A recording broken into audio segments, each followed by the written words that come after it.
जय माता दी। ओम नमः शिवाय। माता दुर्गा भगवान भोलेनाथ की कृपा आप पर और आपके परिवार पर सदा सर्वदा बनी रहे। आज अश्विन माह शुक्ल पक्ष की पंचमी तिथि है। आज का दिन सूर्यमंडल की अष्टधात्री स्कंद माता को समर्पित है। आज के दिन प्रसन्नचित मन से स्कंद माता की कथा का श्रवण करने से साधक तथा श्रवणकर्ता को अलौकिक तेज की प्राप्ति होती है। मन की अशांति, दुखों और असहनीय कष्टों से मुक्ति मिलती है। व्यक्ति जन्म मरण के चक्र से छूटकर मोक्ष को प्राप्त होता है। साथ ही यश, वैभव, पुत्र की प्राप्ति भी होती है। तो आज मैं आप सभी को सुना रही हूँ शारदीय नवरात्रि में सुनी जाने वाली स्कंद माता की बड़ी ही दुर्लभ तथा पौराणिक कथा।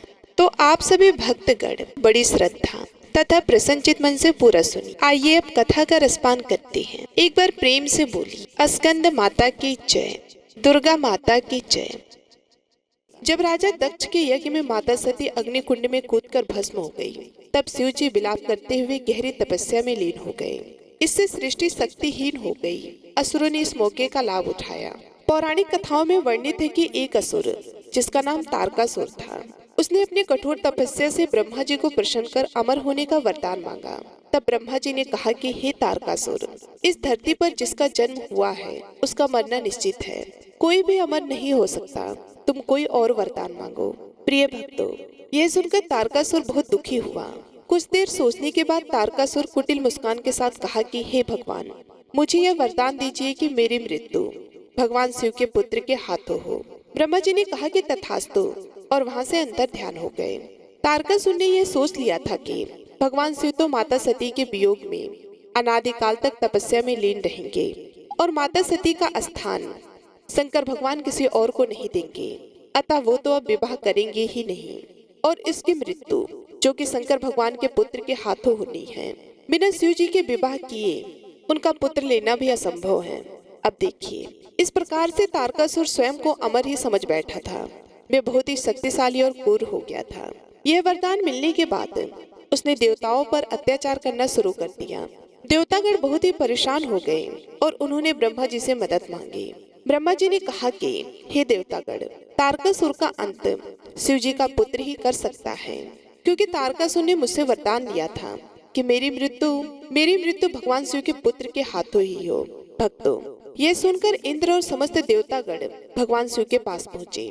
इस सृष्टि को तारकासुर से मुक्ति दिलाने का निवेदन किया। शिव जी ने सभी देवताओं को इस समस्या से मुक्ति दिलाने का वचन दिया।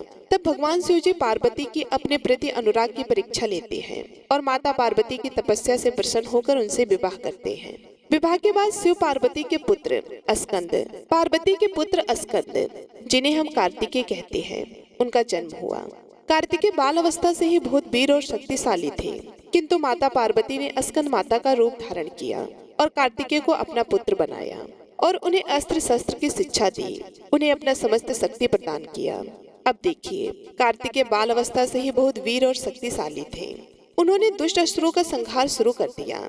अंततः वह समय भी आ गया जिसके देवताओं को युगों से प्रतीक्षा थी। उन्होंने तारकासुर से युद्ध किया। तारकासुर और भगवान कार्तिकेय में एक भयंकर युद्ध हुआ, जिसमें कार्तिकेय ने तारकासुर का वध कर दिया। देवताओं ने भगवान कार्तिकेय की वीरता की प्रशंसा की और उन्हें देवताओं का सेनापति बनाया। भगवान शंकर के दूसरे पुत्र थे स्कंद, जिन्हें सुब्रमण्यम, मरुगन और कार्तिकेय नाम से भी जाना जाता है। स्कंद माता की उपासना नवरात्रि के 5वें दिन की जाती है। इस दिन साधक का मन विशुद्धि चक्र में अवस्थित होता है।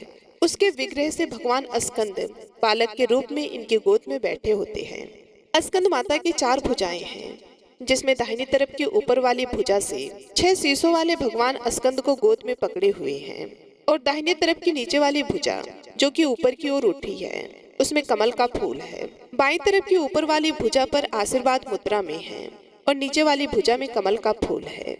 ये भगवान स्कंद कार्तिकेय की माता है। इनका वर्ण संपूर्ण शुभ है। ये कमल के आसन पर विराजमान है। इनका वाहन सिंह है। इसी कारण इन्हें पद्मासना देवी भी कहा जाता है। स्कंद माता सूर्यमंडल की अष्टधात्री देवी हैं। इनका उपासक अलौकिक तेज और कांति से युक्त होता है। इनके पास एक अलौकिक प्रभा मंडल अदृश्य भाव से सदा बना रहता है, जो उनकी रक्षा करता है और उनके योग मोक्ष का निर्वाह करता है। नवरात्रि पूजन के 5वें दिन का शास्त्रों में पुष्कल महत्व बताया गया है। इस चक्र में अवस्थित मानने वाले साधक की समस्त ब्रह्म क्रियाएं एवं वित्त वृत्तियों से लोप हो जाता है। यह विशुद्ध चैतन्य रूप की ओर अग्रसर होता है। उसका मन समस्त लौकिक सांसारिक माया बंधनों से विमुक्त होकर पद्मासना माता यानी कि स्कंद माता के स्वरूप में पूर्णतः विलीन होता है। इस समय साधक को पूर्ण सावधानी के साथ उपासना की ओर अग्रसर होना चाहिए। उसे अपना सारा ध्यान स्कंद माता के रूप में एकाग्र चित्त रखते हुए पूजा विधान आदि करना चाहिए। स्कंद माता की उपासना से भक्त की सभी इच्छाएं पूर्ण होती हैं। उसे मृत्यु लोक में ही उसे परम शक्ति और सुख का अनुभव होता है। उसके लिए मोक्ष का द्वार स्वयं ही सुलभ हो जाता है। उनकी उपासना से बाल स्वरूप स्कंद भगवान की उपासना भी स्वतः ही हो जाती है। ये विशेषता केवल इन्हीं को प्राप्त है। स्कंद माता की उपासना करने से मन पवित्र होता है और मोक्ष का मार्ग सुलभ होता है। भवसागर के दुखों से मुक्ति पाने के लिए उनकी उपासना से अच्छा उपाय दूसरा कोई भी नहीं है। स्कंद माता की उपासना से भक्त को मन की शांति सुख की प्राप्ति होती है। वे अपने सभी दुखों और कष्टों से मुक्त हो जाते हैं। इनकी उपासना से भक्त को मोक्ष की प्राप्ति होती है। वो इस जन्म मरण के चक्कर से मुक्त हो जाते हैं और परम आनंद धाम को प्राप्त करते हैं। स्कंद माता की उपासना से भक्त की सभी मनोकामनाएं पूर्ण होती है। वो धन संपत्ति यश और वैभव को प्राप्त करते हैं। प्रिय भक्तगणों, नवरात्रि के 5वें दिन स्कंद माता की कथा सुनने या पढ़ने से स्कंद माता की उपासना से भक्तों की सभी प्रकार की मनोकामनाएं पूर्ण होती है। तो एक बार प्रेम से बोलिए स्कंद माता की जय। जय हो माँ सारथा, जय जगत जननी माँ भवानी। अपने भक्तों का सभी दुख दूर करो माँ। जय माता दी। ओम नमः शिवाय। प्रिय भक्तगणों, अब आइए सुनते हैं माता रानी की दूसरी कथा। एक राजा और एक रानी थे। बहुत दिनों तक उन्हें कोई संतान नहीं हुई। बहुत जप तप करने के बाद कई सालों बाद उनको एक संतान की प्राप्ति पुत्र रूप में हुई। अब राजा और रानी बहुत खुशी से अपना राजपाट संभालने लगे। कई दिनों तक ऐसा चलता रहा। देखते देखते पुत्र 4-5 साल का हो गया। एक दिन की बात है, रानी दोपहर में बच्चे के साथ सो रही थी और बच्चे की नींद खुल जाती है। वह उठकर बाहर की ओर जाने लगा। क्योंकि उसको बाहर जाने नहीं दिया जाता था, तो वह माँ को सोता हुआ देखकर उसके मन में बाहर जाकर अपनी उम्र के बच्चों के साथ खेलने की इच्छा हुई और वे छिपकर बाहर चला गया। वे खेलते खेलते बहुत दूर चला गया और वे किसी दूसरे गांव में जा पहुंचा। इधर जब रानी की नींद खुली तो वह बच्चे को अपने पास न देकर बहुत हैरान हुई। फिर बच्चे की खोजबीन शुरू की गई। बहुत प्रयास करने के बाद भी सफलता हासिल नहीं हुई, अर्थात बच्चा उनको नहीं मिला। अब राजा और रानी फिर से दुखी हो गए। अब वह बच्चा उस गांव में एक ग्वाले के घर पहुंचा तो ग्वालिन ने उससे पता पूछा कि हे पुत्र, तुम कहाँ से आए हो? तो वह बच्चा अपने बारे में कुछ भी नहीं बता सका, क्योंकि वह बहुत छोटा था। उसको कुछ पता नहीं था। वह केवल बच्चों के साथ खेलते खेलते दूर चला गया था।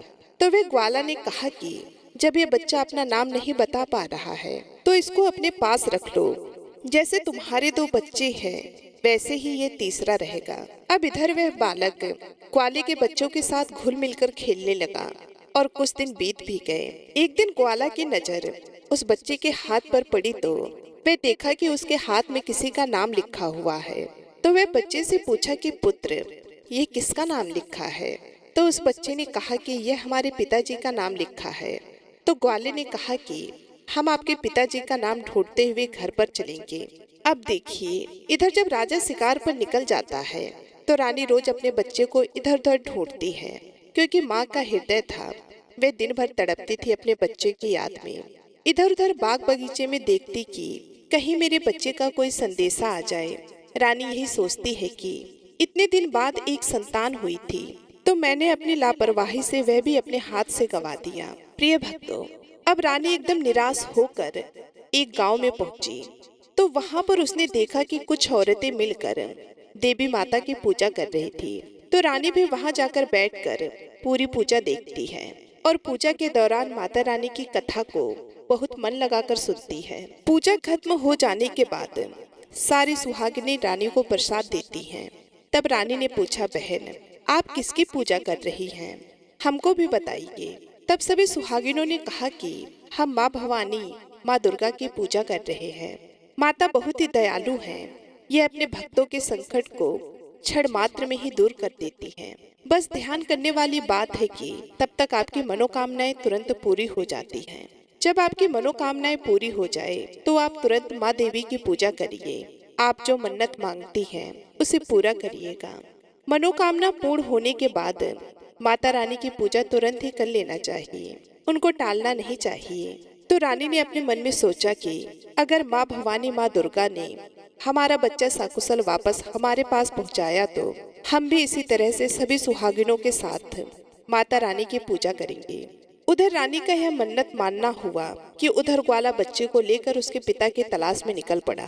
वे कई जगह ढूंढते हुए काफी देर बाद गांव के किनारे पहुंचा तो एक व्यक्ति से पूछा कि भैया, इस नाम के व्यक्ति को क्या आप जानते हैं? तो वह आदमी ने बताया कि हाँ भैया, यह हमारे राजा का नाम है, उनका पुत्र खो गया है, क्या यह उन्हीं का पुत्र है? यह बताकर ग्वाला को घर का पता बताया। ग्वाला जब बच्चे को लेकर राजा के द्वार पर पहुंचा तो राजा रानी ने अपने बच्चे को देखकर लिपटकर रोने लगे और बार बार ग्वाला का धन्यवाद करने लगे। तो राजा ने पूछा कि भाई, इसको आपने कहाँ पाया? तो ग्वाला ने कहा कि राजा साहब, यह बालक घूमते घूमते हमारे गांव में आ पहुंचा था। तब हमने इससे इसका पता पूछा तो बालक कुछ न बता सका। एक दिन खेलते खेलते जब मेरी नजर इसके हाथ पर गई तो वहां पर नाम लिखा हुआ था और उसी नाम के सहारे हमने इसको आप तक पहुंचाया है। प्रिय भक्तगणों, रानी की खुशी की सीमा नहीं थी। रानी ने राजा से कहा कि ग्वाला को खूब धन दौलत देकर विदा कीजिए, लेकिन ग्वाले ने कुछ भी नहीं लिया और कहा जितनी खुशी आपको है अपना पुत्र पाकर, उतनी खुशी मुझे भी है कि मैंने आपकी धरोहर को आप तक पहुंचाया है। अंत में राजा ने ग्वाला को धन देकर विदा किया। अब रानी को यह तुरंत याद आया कि वह माता रानी की मन्नत मानी थी, उनकी पूजा करने का और नवरात्रि का व्रत करने का। रानी ने राजा से कहा, हमने माँ दुर्गा का मन्नत माना है, हमें नवरात्रि का व्रत करना है, हम नवरात्रि का व्रत करेंगे। नगर की कुछ स्त्रियों को निमंत्रण दीजिए और तुरंत माँ भवानी की पूजा कीजिए। रानी ने तुरंत माता की पूजा करने वाली सारी सामग्री इकट्ठा करवाई। माता रानी की पूजा की सारी व्यवस्था की गई। सभी सुहागिनों ने मिलकर माता रानी की विधिवत पूजा की और माँ भवानी दुर्गा माता का गीत गाया।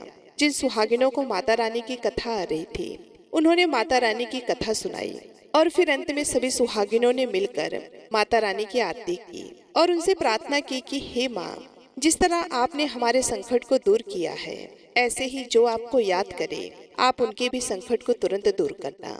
हे माँ, आपका स्वभाव बड़ा ही दयालु है, बड़ा ही सहज, बड़ी ही कृपालु है। जय माता रानी।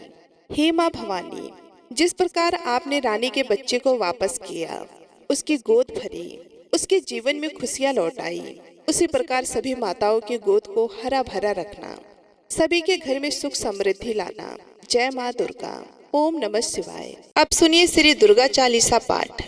श्री दुर्गा चालीसा। नमो नमो दुर्गे सुकन्ने, नमो नमो अम्बे दुखहरने।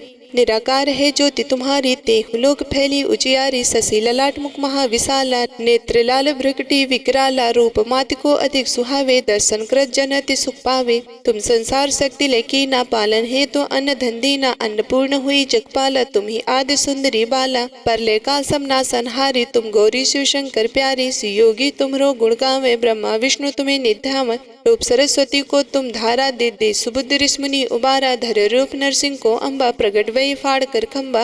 रक्षा कर प्रहलाद बचायो, हिरण्यकश्यप को स्वर्ग पठायो। लक्ष्मी रूप धरो जगमाई, श्री नारायण अंग समाई। चीर सिंधु में करत विलासा, दया सिंधु दीजे मन आशा। हिंगलाज में तुम्हें भवानी, महिमा मित ना जात बखानी। मातंग अरु धूमावती माता, भुवनेश्वरी बगला सुखदाता। श्री भैरव तारा जगतारिणी, छिन बल भाव दुख निवारिणी। के हरिवाहन सोहे भवानी, लंगूर वे चलत अगवाने। कर में खप्पर खंडग विराजे, जाको देख काल डर भाजे। सोहे अस्त्र और त्रिशूला, जाते उठत शत्रु ये सूला। नगर कोट में तुम ही विराजते, हूँ लोक में डंका बाजत। सुमनि शुभ दानो तुम्हारे, रक्त बीज संखन संघारे। महिषासुर निरपति अभिमानी, जे ही अगभर मह्य कुलानी। रूप कराल कालिका धारा, सेन सहित तुम तिहि संघारा। पड़ी गाढ़ संतन पर जब जब, भई सहाय मातु तुम तब तब। अमरपुरी अरुबासो लोक, तब महिमा सब रहे का। ज्वाला में है ज्योति तुम्हारी, तुम्हें सदा पूजे नर नारी। प्रेम भक्ति से जो यश गावे, दुख दरिद्र निकट नहीं आवे। दो तुम्हें जो नर मन लाए, जन्म मरण तो को छुड़ जाए, जोगेश्वर मुन कहत पुकारी, योगी न हो विन सकती तुम्हारी। शंकर अचरज तपित कीनो, काम क्रोध जीत सब लीनो, निस्दिन ध्यान धरो शंकर को, काहो काल नहीं सुमिरो तुमको, शक्ति रूप को मरम न पायो, शक्ति गई तब मन पछतायो। शरणागत हुई कीर्ति बखाने, जय जय जय जगदम्बा भवानी, भई पसंद आदि जगदम्बा, दई शक्ति नहीं कीन विलंबा। मोको मातु कष्ट अति घेरो, तुम बिन को न हर्यो दुख मेरो, आशा तृष्णा निपट सतावे, रिपु मूरख मोहि डर पावे। शत्रुनाश की जय महारानी, सुमिरो इक चित्त में भवानी, करो कृपा हे मातु दयाला, रिद्धि सिद्धि दे कर हुनियाला, जब लग लगी जियो दया फल पाऊं, तुमरो यश में सदा सुनाऊं। दुर्गा चालीसा जो कोई गावे, सब सुख भोग परम पद पावे, देवी दास शरण निज जानी, करो कृपा जगदम्बा भवानी।